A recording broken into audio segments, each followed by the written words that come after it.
आपने कुछ दिन पहले देखा होगा कि अनिरुद्ध आचार्य जी बहुत नाराज हैं। वो कह रहे हैं संत रामपाल जी महाराज जी के शिष्यों को मारो पीटो। अच्छा, रामपाल के चेला हैं। हाँ जी गुरु जी, तो विचार मैं सुना देता हूँ फिर। हाँ, फिर ऐसे लोगों को तो सुनाओ, ऐसे लोगों को तो नहीं तरीके सर, से सुनाओ। गुरु जी मैं फिर उल्टा सीधा बोल देता हूँ तो इसमें मेरा दोष लगे। नहीं नहीं, आप तो फिर सुनाओ, मूर्खों को सालों को खूब सुनाओ। तो एक दिन तो मैंने सोच लिया था कि मारूंगा मैं, फिर मैंने मारपीट करने फिर आ गए थे मैं तो मारने से सुधर जाएंगे वो? गुरु जी यदि सुधरे तो फिर मारो सालों को क्या, मारो सालों को क्या। इस चीज का जवाब देने के लिए आज ये वीडियो लेके आए हैं, क्योंकि अनिरुद्ध आचार्य जी उस सच से डर चुके हैं जो आज ओपन हो गया है कि राधा और कृष्ण जी पूर्ण परमात्मा नहीं है। देवी देवता की संख्या में आप इनको ले सकते हो, पूर्ण परमात्मा तो कबीर देव हैं और उनका धंधा चल रहा है राधा कृष्ण के नाम पे। और अनिरुद्ध आचार्य जी ये वीडियो ध्यान से देख लेना और फिर विचार करना जी, अभी मौका है मनुष्य जीवन का। ये पाखंड करने से भक्ति नहीं होती। आ जाओ, यह है जी ब्रह्म वैवर्त पुराण, गीता प्रेस, गोरखपुर, कोड नंबर 631। पहले ये विरजा की कथा लो जो आपको संस्कृत वाले ग्रंथ में पहले पूरी दिखाई थी। पहले तो आप ये देखो कि देवकी नंदन और ये अनिरुद्धाचार्य, प्रेमानंद, इन सब की भगवान कौन है? राधा जी। राधा जी, बिल्कुल राधा और जी। राधा जी को किसने शराप दिया? एक नौकर ने गोलोक में। ये देखो, दिखा भाई, नौकर ने शराब दिया। हाँ, एक बार गोलोक में श्री कृष्ण विरजा देवी के समीप थे। संस्कृत वाले जो कंप्लीट ग्रंथ है, ये संक्षिप्त में, पहले तो ये देखो संक्षिप्त में है, ये मतलब छोटी करके लिखी गई ये पुराण। कंप्लीट पुराण पे हम ऑलरेडी पहले वीडियो बना चुके हैं, उसका डिस्क्रिप्शन में लिंक देख के पूरा देख लेना आप उसको। इसमें भाई ये देख लो आप कि विरजा देवी के साथ कृष्ण जी गलत काम कर रहे थे। अच्छा हाँ, सुख संभोग में लगे हुए थे। श्री राधा को यह ठीक नहीं लगा, श्री राधा जी नाराज हुई। अच्छा श्री राधा सखियों सहित वहां जाने लगी, तब श्री दामा ने उन्हें रोका। ये श्री दामा जो है वहां सिक्योरिटी का काम कर रहा था कि कृष्ण जी और विरजा जी अंदर हैं, वो संभोग कर रहे हैं तो किसी को पता ना चल जाए, राधा जी को पता चले। पहरेदार था, मतलब है हाँ? पहरेदार था। हाँ, पहरेदार लगाया हुआ था श्री दामा जी को। तो उन्होंने रोका। श्री राधा जी ने श्री दामा को श्राप दे दिया, तुम असुर बनो, तुम तो राक्षस बनो। और वो बना भी यहाँ शंखचूड़ के रूप में आया। दामा जी को शराब हाँ, और श्री दामा ने भी राधा को श्राप दे दिया। ये देखो, श्री दामा ने भी राधा को यह श्राप दिया कि आप भी मानव योनि में जाएं। और कैसे जाएं वो भी देख लो। रायण नामक एक वैश्य होंगे और आपका छाया रूप उनके साथ रहेगा। यहाँ छाया रूप लिख के जो ये छुपाने की कोशिश कर रहे हैं ना, ये सब क्लियर हो जाएगा इसी ग्रंथ में। आ जाओ, ज्यादा कमेंट्री की जरूरत नहीं है। अतएव भूतल पर मूड लोग आपको रायण की पत्नी समझेंगे। देखो जी, श्री हरि के साथ कुछ समय आपका बिछो रहेगा, मतलब कृष्ण जी से बिछुड़ के आप रायण नामक वैश्य की पत्नी बनोगे। और ये चीज हम संस्कृत वाले ग्रंथ में कंप्लीट वाले में आपको डिटेल में दिखा चुके हैं कि 12 वर्ष की जब राधा जी हुई तो उनकी शादी हो गई थी रायण से। और ये रायण कौन था? यशोदा जी, जो कृष्ण जी की माता जी हैं, उनके सगे भाई थे, अर्थात राधा जी कृष्ण जी की मामी थी। अच्छा, आ जाओ। और दोनों मामी भांजे की एज में भी 26 साल का गैप था। राधा जी की शादी हुई 12 साल की उम्र में और कृष्ण जी उसके भी 14 साल के बाद उत्पन्न हुए थे, पैदा हुए थे। उससे पहले 14 साल तक वो उनकी मामी के रूप में उनके मामा के साथ ही रही थी। आ जाओ जी। अच्छा जी। इससे श्री दामा और श्री राधा दोनों को ही शोभ हुआ। दोनों दुखी हुए कि श्राप दे दिया एक दूसरे को। अब ये भी सोचना कि अनिरुद्ध आचार्य हमें तो मारने पीटने की बात कर रहे हैं। अच्छा, रामपाल के चेला हैं। हाँ जी गुरु जी, तो विचार मैं सुना देता हूँ फिर। हाँ, फिर ऐसे लोगों को तो सुनाओ, ऐसे लोगों को तो तरीके से सुनाओ। गुरु जी मैं फिर उल्टा सीधा बोल देता हूँ तो इसमें मेरा दोष लगे। नहीं नहीं, आप तो फिर सुनाओ, मूर्खों को सालों को खूब सुनाओ। तो एक दिन तो मैंने सोच लिया था कि मारूंगा मैं, फिर मैंने मारपीट करने फिर आ गए थे मैं तो मारने से सुधर जाएंगे वो? गुरु जी यदि सुधरे तो फिर मारो सालों को क्या, मारो सालों को। आप ये देखो, इस ज्ञान को कहां तक छुपाओगे? आज शिक्षित हो गया समाज। अनिरुद्ध जी, ये पाखंड ज्यादा दिन नहीं चलेगा। ये माथा पीला करके अब ये पाखंड ज्यादा चलेगा नहीं। ये शास्त्र संत रामपाल जी महाराज जी ने घर घर बच्चों को पढ़ा दिए। आ जाओ जी। कृष्ण जी क्या कह रहे हैं? राधिके तुम भी शीघ्र ही वृष भानु के घर पधारो। राधिका को जाने ही कह रहे हैं। अच्छा। कोई छाया नहीं। देखो, पढ़ो। वृष भानु की प्यारी स्त्री बड़ी साध्वी है, उनका नाम कलावती है। तुम उन्हीं कलावती की पुत्री होकर जन्म ग्रहण करो। कलावती की पुत्री कौन? राधा जी। अब शीघ्र नंद व्रज में जाओ, कमलानने मैं बालक रूप से या वहां आकर तुम्हें प्राप्त करूंगा। कृष्ण जी भी यहाँ स्पष्ट कर रहे हैं, तुम पहले चली जाओ वहां पे, जन्म ग्रहण करो, मैं बालक रूप में बाद में आऊंगा। 26 साल का गैप था। बिल्कुल कर दिया। ये देखो, बिल्कुल। श्री कृष्ण जन्म खंड, पेज नंबर 488 पे आ जाओ। प्रतिदिन रात में तुम यहाँ आओगी। ये आकाशवाणी हुई थी राधा जी को जब ये दुखी हो रही थी कि कृष्ण जी से वियोग कैसे सहूंगी, पृथ्वी पे आने के बाद की बात है। अपने घर में अपनी छाया छोड़कर स्वयं यहाँ उपस्थित हो, तुम श्री हरि के साथ नित्य मनोवांछित क्रीड़ा करोगी, कृष्ण जी के साथ मिला करोगी। अपने घर छाया छोड़ाओ। छाया राधा अपने घर में रहकर बाह्य रूप से गृह कर्म में तत्पर दिखाई देती थी, परंतु प्रतिदिन रात में वहां वृंदावन में जाकर श्री हरि के साथ क्रीड़ा करती थी। ये जो अधूरी कहानी सुनाते हैं ना, राधा जी कृष्ण जी से मिलती थी, ये मिलते मिलते नहीं थे भाई, ये सुख संभोग में लगे रहते थे। अच्छा अब ये देखो, वैसे तो राधा जी मामी लगी, मामी अब ये क्योंकि देवी देवताओं में ना सिद्धियां होती हैं, तो ये कह रहे राधा जी एक रूप में तो अपने घर पे वहां रह जाती थी, उनके मामा के घर पे, रायण के घर पे जो था वहां अपने पति के घर पे, और दूसरे रूप में वहां पे कृष्ण जी के पास आती थी, अच्छा और उनको पता भी नहीं चलता था। ये लिख रहा है ना, ग्रह के गृहस्थ के कर्म में तत्पर दिखाई देती थी, वहां पता भी नहीं चलता था कि चली गई है राधा। ऐसे रूप बना लेती थी, ये छाया रूप बताया गया है इनका।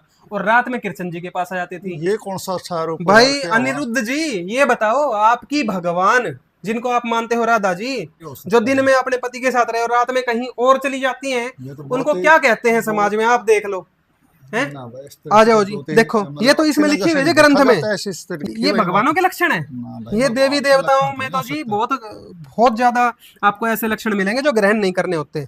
ये देखो, अब आपको एक लीला ऐसी दिखाते हैं कि आपने बहुत सुना होगा कि कृष्ण जी ने गोपियों के वस्त्र हरण करे। हाँ सुन रखे हैं, बहुत सुना है आज बिल्कुल है। आपको दिखाते हैं असली बात कि वो गोपियों के अंदर राधा भी मौजूद थी। राधा भी गोपी क्या होता है पहले ये समझ लो। गोपियाँ कई लोगों को यही क्लियर नहीं है गोपी क्या होता है। देखो, गोपाल होते हैं, गोपाल जो गऊओं को पालने वाले लोग हैं, अच्छा। उनको शॉर्ट में गोप बोल देते हैं। हाँ। उनके घरों की स्त्रियों को गोपी बोलते हैं। ओहो तो अच्छा राधा जी भी गोपी थी। आ जाओ, अच्छा ये देखो जी, ये श्री कृष्ण जन्म खंड में पेज नंबर 558। वे अपने नग्न शरीर से जल क्रीड़ा में आसक्त हो गई। ये राधा और उनकी सखियां नहा रही थी वहां पे, अच्छा क्यों कपड़े बाहर रख के नहाने जाती थी। हाँ। श्री कृष्ण ने तट पर रखे हुए भांति भांति के द्रव्यों और वस्त्रों को देखा। अच्छा देख कर वे ग्वाल बालों के साथ वहां गए। ये चीज नोट कर लेना, दिमाग में छाप लेना, कृष्ण जी अकेले नहीं थे, कृष्ण जी के साथ और भी ग्वाल बाल थे, ये तो अकेले बताए गए हैं अकेले नहीं थे। ये देखो ग्वाल बाल और भी लड़के थे उनके साथ। बिल्कुल लिख रखे हैं वो तो और सारे वस्त्र लेकर वहां रखी हुई खाद्य वस्तुओं को सखाओं के साथ खाने लगे, सखाओं के साथ। फिर कुछ वस्त्र लेकर बड़े हर्ष के साथ उनका गट्ठर बांधा और कदम की ऊंची डाल पर चढ़कर गोविंद ने गोपिकाओं से इस प्रकार कहा। क्या कहा? अब तुम नंगी होकर घर को कैसे जाओगी? ये नंगी वर्ड हम नहीं कह रहे, ये लिखा हुआ है जी इसमें। और इनमें राधा भी थी। रात और जब ये स्त्रियां बाहर आई ना, संस्कृत वाले में डिटेल में लिखी हुई है, इसमें थोड़ी इन्होंने छुपाई है, आपको फिर भी बता देते हैं।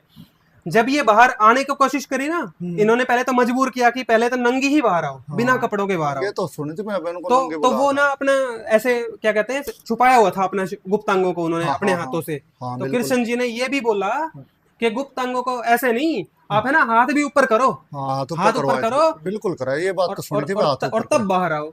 और उन स्त्रियों को ऐसा ही करना पड़ा। क्यों? कपड़े तो लेने थे ना, उनके साथ भी ये काम किया। ये कहाँ तक शोभा देता है? नहीं, तो क्या सही ये किसी भगवान जी के लक्षण हो सकते हैं? भगवान के लक्षण तो नहीं होना ये चाहिए। देवी देवताओं के चरित्र ऐसे हैं जी। और ये तो देखो एक आप, अनिरुद्ध आचार्य की और देवकी नंदन की भगवान राधा जी, और प्रेमानंद जी की भगवान राधा जी, ये क्या क्रिया करी? ये देखो जी, बहुत गजब। अब तुम नंगी होकर घर से अपने घर को कैसे जाओगी? वे जल में नंगी खड़ी हो विषाद करने लगी, जोर जोर से रोने लगी और बोली, यहाँ रखे हुए हमारे वस्त्र कहाँ गए? तुम लोग आकर अपने अपने वस्त्र ले जाओ, बाहर आओ। देख लिया? हाँ यह सुनकर श्री राधा के अंगों में रोमांच आया। क्यों? कोई भी डर जाएगी भाई, राधा जी किसी की पत्नी थी रायण की, और भाई ऐसी क्रिया किसी की भी पत्नी के साथ अगर होगी तो वो भयभीत हो जाएगी कि भाई मुझे नंगी करके, ये इसमें नंगी वर्ड लिखा है, मैं नहीं बोल रहा, बिल्कुल कि लिखा कोई बुला रहे हैं ऐसे कृष्ण जी और उनके मित्र खड़े हैं। तो बहुत ही मतलब ऐसा कर्म था भाई। अब तो आप ये देखो सुनने कि में भी बड़ा अजीब लग कि रहा है। कृष्ण जी ने अपनी मामी या अपनी प्रेमिका या वो प्रेमानंद जी की भगवान और अपनी अनिरुद्धाचार्य जी की भगवान राधा जी, तो सही चीज नहीं करी ना। नहीं बिल्कुल गलत है। और लग रहा देखो है जी, तो। ये और इनकी रासलीला दिखाते हैं जी। ये देखो, आगे आ जाओ, श्री कृष्ण जन्म खंड और पेज नंबर 566। श्री कृष्ण के साथ रास विलास का वर्णन। लोग ये भी कहते हैं कि राधा जी के साथ कृष्ण जी के बड़े ही मधुर संबंध थे, बड़े ही पवित्र संबंध थे, सुनने में अच्छा भी लगता है। ये ऐसा ही प्रेमानंद सुना, हो गए, ऐसा ही सुना आज तक अनिरुद्ध तो। आचार्य हो गए, ये छुपाते हैं ज्ञान को। ये तो भगवान बताते राधा जी को। एक मिनट आ जाओ, ये देखो कृष्ण जी ने बंसी बजाई, ये आ रहा है ना पूरा फोटो, बंसी बजाई सिद्धि से, उससे क्या हुआ, वह बंसी की ध्वनि उनकी प्रेयसी गोपांगनाओं के प्रेम को बढ़ाने वाली थी, वे कामातुर हो गई थी। ये संस्कृत वाले में कंप्लीट हमने दिखाया है, डिस्क्रिप्शन में जाके वीडियो देख लेना, इन्होंने संक्षिप्त लिखा है, ये संस्कृत भी हटा दी है, तो इन्होंने वो छोड़ करके आधे से भी कम कर दिया इस ग्रंथ को, पूरा देख लेना वहां जाके वीडियो में जो हमने दिखाया है। राधिका ने जब बंसी की मधुर ध्वनि सुनी तो तत्काल ही वे प्रेमाकुल हो अपनी सुध बुध खो बैठी, वे कामातुर हो गई थी, उनका शरीर ठूठे काठ की तरह स्थिर और चित्त ध्यान में एकतान हो गया। और फिर क्या हुआ, ये देखो, वे आवश्यक कर्म छोड़कर घर से निकल पड़ी, राधा जी निकल पड़ी, और राधा जी के साथ उनकी सखियां भी निकल पड़ी। राधिका की सुशीला आदि जो अत्यंत प्यारी 33 सखियां थी और समस्त गोपियों में श्रेष्ठ समझी जाती थी, वे भी श्री कृष्ण के दिए हुए वर से आकृष्ट चित्त हो डरी हुई इसी घर से बाहर निकली। डरी हुई क्यों थी, गलत काम के लिए कोई जाएगा तो डरा हुआ ही रहेगा जी। बिल्कुल सही। कुल धर्म का त्याग करके निशंक हो वन की ओर चली, जंगल में जा रही थी अपने मान मर्यादा कुल का धर्म त्याग के, अपनी शर्म लहाया सब त्याग के। ये देखो ये स्त्रियां जा रही हैं, ये पूरी फोटो आ रही है ना, राधा जी और उनकी सखियां भी हैं। ये तो भाई सुनने में बड़ा गजब अजीब लग रहा है। ये वे सब एकत्र हो प्रसन्नता पूर्वक मुस्कुराते हुए वहां राधिका की वेशभूषा संवार कर बड़े हर्ष के साथ आगे बढ़ी। पहले तो मेकअप किया, वेशभूषा सवारी राधिका जी की, अच्छा, पर राधिका जी के साथ ही सिर्फ शुभ संग हो नहीं किया कृष्ण जी ने, और अन्य रूप बना के अपनी सिद्धि से इनकी सखियों को भी वही काम करा। ये देखो, अच्छा, अब आप देखो, राधा को अपने समीप देखकर श्री कृष्ण वहां बड़े प्रसन्न हुए, वे बड़े प्रेम से मुस्कुराते हुए उनके निकट गए, उस समय प्रेम से आकुल हो रहे थे। श्री राधा ने भी किशोरावस्था से युक्त श्याम सुंदर की ओर दृष्टिपात किया, वे नूतन यौवन से संपन्न और रत्न में आभरणों से विभूषित थे, करोड़ों कामदेवों की लावण्य लीला के मनोहर धाम प्रतीत होते थे और बाके नयनों से उनकी ओर निहारती हुई उन प्राणाधिका राधिका को देख रहे थे। ये भी भूलना मत कि राधिका जी इनकी मामी भी लगती थी। मामने लग रही थी, तो इस प्रकार स्थल में रास क्रीड़ा करके वे सब प्रसन्नता पूर्वक जल में उतरे। पहले तो उन्होंने रास क्रीड़ा कहाँ करी है, सुख संभोग स्थल में धरती पे, उसके बाद जल में जाके भी वही काम करे। अच्छा, आ जाओ जी। और वहां जल क्रीड़ा करते करते थक गए। तदनंतर श्री कृष्ण राधिका तथा गोपियों के साथ नाना प्रकार की मधुर मनोहर क्रीड़ाएं करने लगे। और भी गोपियां, जो और भी गोपियां थी ना, और भी लेडीज गई हुई थी, उनके साथ भी वही काम करे। इस प्रकार रास में लीला विलास करके राधा निर्जन वन में श्री हरि के साथ सर्वत्र मनोहर विहार करने लगी, संभोग करने लगी। अच्छा, रमणीय पुष्पोद्यान सरोवरों के तट, सुरम्य गुफाओं में भी गई है। ओहो, अच्छा, हाँ, पुष्पोद्यान में गए, गुफा में, नदों और नदियों के समीप गए, अत्यंत निर्जन प्रदेश जहाँ लोग भी नहीं रहते थे वहां भी गए, पर्वतीय कंदराओं में गए, पर्वत पर भी चढ़ गए, इतनी जगह देखते थे। नारियों के मनोवांछित स्थान जहाँ स्त्रियों को पता मतलब अच्छा लगता हो ऐसे स्थान पे गए। 33 वनों में गए, 33 वनों में, अलग अलग जंगलों में, बांडीर वन, रमणीय श्रीवन, कदम्ब वन, तुलसी वन, ये पढ़ लेना जी नाम। इन सभी स्थानों में 30 दिन रात तक कौतूहल पूर्वक श्रृंगार किया, संभोग किया। ये श्रृंगार वर्ड को आप संस्कृत वाले में पढ़ लेना, संभोग है इसका अर्थ। तथापि उनका मन तनिक भी तृप्त नहीं हुआ, फिर भी मन नहीं भरा। गलत कामों से तो मन भरता ही नहीं कभी, भरता ही नहीं, बिल्कुल सही बात है ये तो भाई। और देख लो यहाँ तदनंतर प्रेम विह्वला गोपियों के साथ भगवान श्री कृष्ण ने विविध भांति से रास क्रीड़ा की। बस ये और तो क्या सुनाए आपको, इसमें तो फिर भी शॉर्ट में दिया हुआ है, 2 पेज में दिया हुआ है। उसमें संस्कृत वाले में जो कंप्लीट है ब्रह्म वैवर्त पुराण, उसमें 11-12 पेज में भरा हुआ है इनकी काम कथाएं। युवराज भाई एक चीज दिखाना अनिवार्य है, बिल्कुल। कभी कोई ये सोचे कि हम देवताओं का कोई विरोध कर रहे हैं या उनसे आपको हटाना चाहते हैं, ऐसा बिल्कुल नहीं है। देखिए, ब्रह्मा विष्णु शिव, इनका आदर है, ये इस ब्रह्मांड में मंत्री के समान है।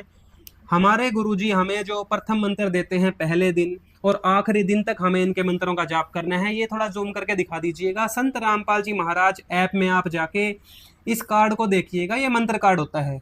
इसमें आप देखिए, गुरु गोविंद, ब्रह्मा जी, सावित्री जी, गणेश जी, विष्णु जी, लक्ष्मी जी, देवी दुर्गा जी, शंकर जी, पार्वती जी और पूर्ण परमात्मा कबीर देव, इन सब के मंत्र हम पहले दिन से लेके और आखिरी दिन जब तक हमारी सांस चलेगी उस दिन तक हमें जाप करने हैं, क्योंकि हमारे ब्रह्मांड में ये व्यवस्थापक हैं, इसलिए इनके मंत्र जाप करने हैं। जैसे बिजली महकमे का बिल देना होता है, ऐसे ही इन देवताओं का बिल बनता है, हमें मंत्र जाप से देना होता है। हमें परमात्मा की पूर्ण परमात्मा है प्राप्ति उसकी करनी है, वो कबीर देव है, इसलिए भक्ति उनकी करते हैं, इनकी हम साधना करते हैं। और यही भक्ति मार्ग है जो मोक्ष का मार्ग है, दूसरा कोई मोक्ष मार्ग धरती पे नहीं है। देख या फिर इनको अनिरुद्धाचार्य को ले लो। जो अनिरुद्धाचार्य जी हैं वो सही नाराज हैं, क्योंकि हम इनकी पोल खोल रहे हैं, इनके धंधे पे चोट होने वाली है। ये लोगों का जीवन बर्बाद कर रहे हैं पाखंड में फंसा के, राधा और कृष्ण जी को पूर्ण परमात्मा बता के, इन देवी देवताओं के चरित्र को हमसे छिपा के और इनकी महिमा बना रहे हैं झूठी। तो भैया छुपा क्यों रहे वो? भैया धंधा बन गया ना, उनको ज्ञान तो है नहीं, धंधा बन वेद गया कभी उनको। पढ़े नहीं उन्होंने, पाखंड से धंधा बना लिया। अब धंधा बर्बाद ना हो जाए इसलिए कहते हैं संत रामपाल जी महाराज जी के शिष्यों को मारो। अच्छा, रामपाल के चेला हैं। हाँ गुरु जी, तो विचार मैं सुना देता हूँ फिर। हाँ, फिर ऐसे लोगों को तो सुनाओ, ऐसे लोगों को तो तो नहीं तरीके सर, से सुनाओ। गुरु जी मैं फिर उल्टा सीधा बोल देता हूँ तो इसमें मेरा दोष लगे। नहीं नहीं, आप तो फिर सुनाओ, मूर्खों को, सालों को खूब सुनाओ। तो एक दिन तो मैंने सोच लिया था मारूंगा मैं, फिर मैंने मारपीट करने फिर आ गए थे मैं तो मारने से सुधर जाएंगे वो? गुरु जी यदि सुधरे तो फिर मारो सालों को क्या, मारो सालों को क्या। भाई हमें मार दो, बेशक हमें आप मार दो, परंतु ये सत्य छुपने वाला नहीं है, क्योंकि आज परमात्मा की दया से सारा समाज पढ़ा लिखा हो गया। अनिरुद्ध आचार्य जी, आपका पाखंड अब ज्यादा दिन नहीं चलेगा। और वेदों में, गीता में, कुरान में, बाइबल में, हर जगह संत रामपाल जी महाराज जी ने प्रमाणित करके दिखा दिया, कबीर साहिब भगवान है। सारे भगवानों के गुण उस कबीर साहिब में मौजूद हैं। कृष्ण जी के गुण जो आपको दिखाई दे रहे हैं ना, ये तो आम आदमी को भी शोभा नहीं देते। राधा जी को देख लो, अपने पति के साथ दिन में और फिर रात में वहां जा रही, ये चीजें भाई आम आदमी को भी शोभा नहीं देते। हमारे देवी देवताओं के आचरण बिल्कुल भी हम फॉलो नहीं कर सकते। कबीर साहब जो पूर्ण परमात्मा है, उन्होंने ही सही मार्ग दिखाया है भक्ति का, उसी से मोक्ष होगा। सही बात है, कबीर साहब ही भगवान है। ये देवी देवताओं के चरित्र आपके सामने है, फैसला आपको करना है। अनिरुद्ध आचार्य जैसे पाखंडी के साथ रहना है या संत रामपाल जी महाराज जी की भक्ति करके सतलोक को जाना है। सत साहेब।